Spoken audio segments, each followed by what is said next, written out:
On vous souhaite la bienvenue à ericlatour.com. Le ministre Navdeep Bains était en visite à Saint-Jean-sur-Richelieu il y a quelques jours. On en discute à l'instant avec le député fédéral Jean Rioux.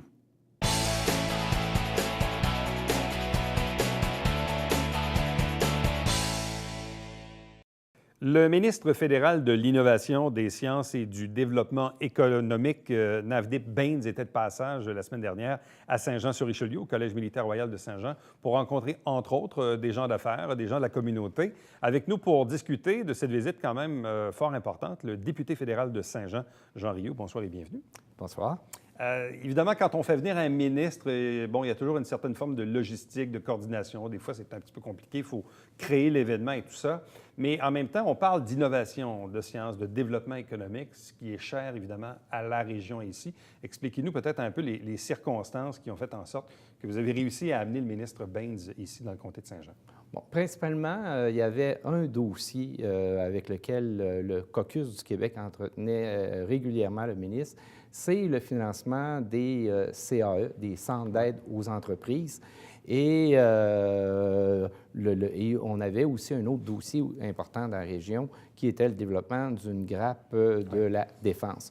Donc, le ministre, après plusieurs demandes d'avoir sa présence, venir rencontrer principalement les gens des CAE, m'a dit avant de partir, avant les fêtes, je vais aller te voir au mois de janvier. Et donc, ça a été un homme d'honneur qui est venu nous rencontrer. Et ce qui a été intéressant dans cette rencontre-là, c'est que le ministre a été accueilli par la Chambre de commerce, le Conseil économique et aussi les CAE, ainsi que sur mon invitation. Donc, on a fait la rencontre, je pourrais dire, en 3 étapes. Une première étape qui a été de rencontrer les CAE de la Montérégie et qui étaient accompagnés aussi de leurs députés. Puis on a eu même la chance d'avoir le secrétaire parlementaire du ministre qui était présent, M. Lametti.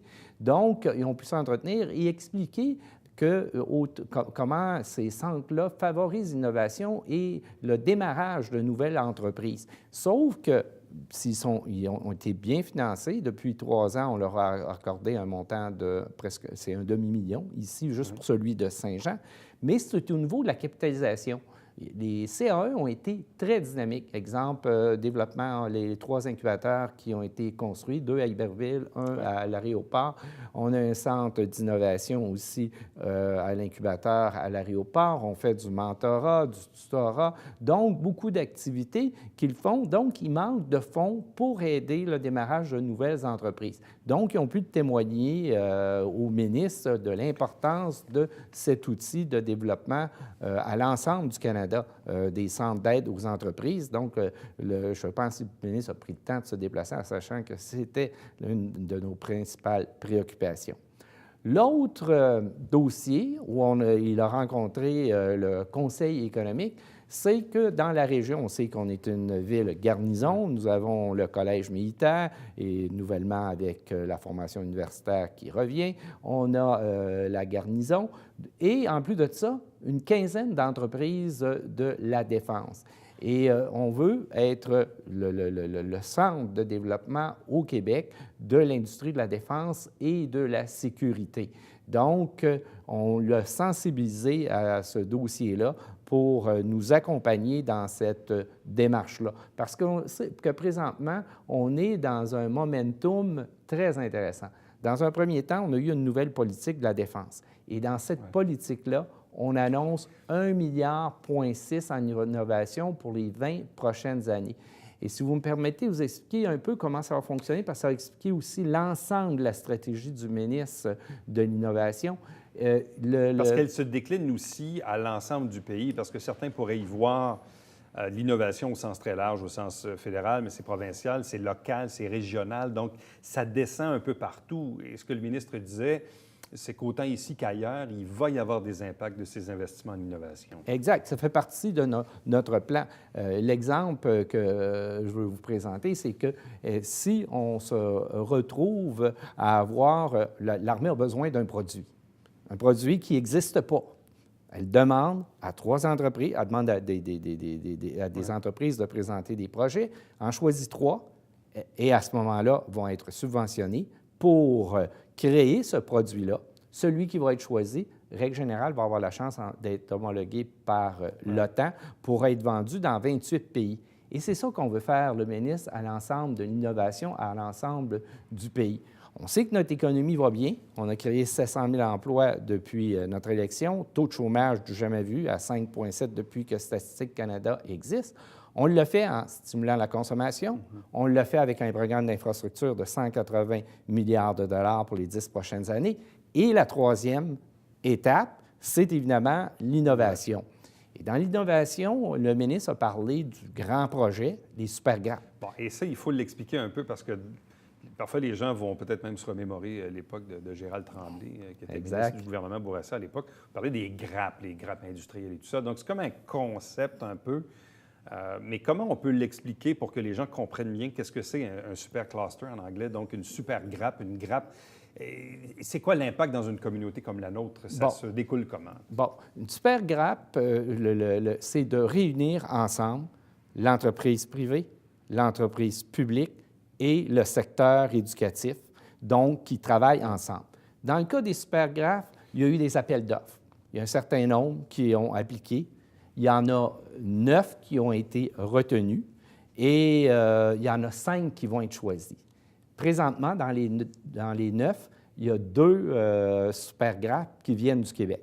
Il y en a une, qui est notre secteur fort, l'intelligence artificielle, et l'autre qui touche le transport en général, l'aérospatiale, et ainsi de suite. Donc, qui pourrait être... Et là-dedans, on retrouve, il y a des fonds, il y a 950 millions de dollars qui vont être attribués à ces 5 grappes-là. Donc, ces projets-là vont être des projets, des leaders, des gens qui s'en vont vers l'avenir, qui vont présenter, qui vont créer les emplois de demain. Donc, en créant ces emplois-là et ces super grappes-là, c'est qu'on va faire travailler toutes les entreprises qui sont autour, qui ont des sous-traitants. Et une super grappe aussi importante, ça ne veut pas juste dire que si, exemple, que Montréal est choisi pour une super grappe, que ce soit l'intelligence artificielle, qui va juste avoir des contrats qui vont être donnés au Québec, il va en avoir qui vont être donnés partout à l'ensemble du Canada et possiblement aux États-Unis. On rassemble tous ces gens-là pour créer les emplois de demain. C'est beau avoir présentement une économie qui est florissante, mais il faut assurer aussi l'avenir pour demain, d'avoir les emplois, les nouveaux emplois dans des nouveaux secteurs.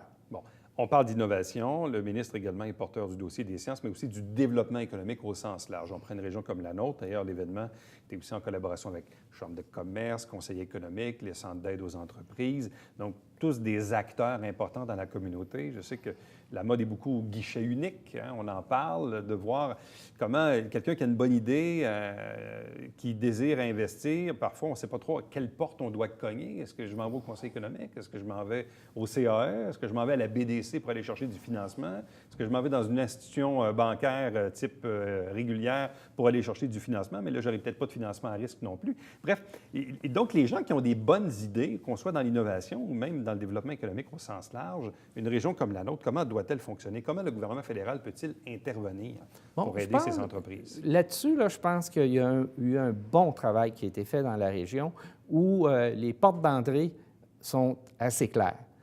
Le Conseil économique s'occupe principalement du secteur manufacturier. Chambre de commerce s'occupe des commerces. Et le CAE s'occupe des entreprises en démarrage. Et c'est là qu'on a besoin de capital de risque. Et surtout que les banques et les caisses se sont passablement retirées des petites entreprises. C'est un secteur qui a été délaissé et c'est pour ça que l'ensemble des députés du Québec, on pousse le ministre en disant il y a une place là, qui est importante pour les CAE. Il y a un manque dans le milieu de capitaux de risque. Et chose étonnante, moi je peux parler davantage du CAE ici, ayant déjà été vice-président du CAE, ce n'est pas un secteur où est-ce qu'on a des pertes.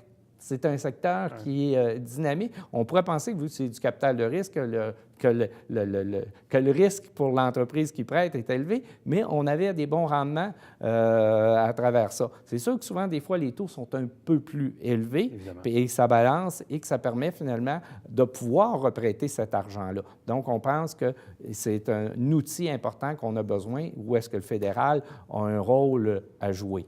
Bon, parce que les CAE dépendent, grosso modo, du fédéral Exactement, au oui. niveau de leur financement. Oui, oui, oui, dépendent complètement du gouvernement fédéral. Bon, ici, le CAE, d'ailleurs, est un peu en transition parce qu'Édouard Bonaldo a dirigé les destinées du CAE là, au cours des 18 dernières années. Il passe un peu le flambeau à Mirette Tiani, là, donc, qui va prendre la relève, toujours présidé par Luc Guérin, qui est impliqué depuis plusieurs années.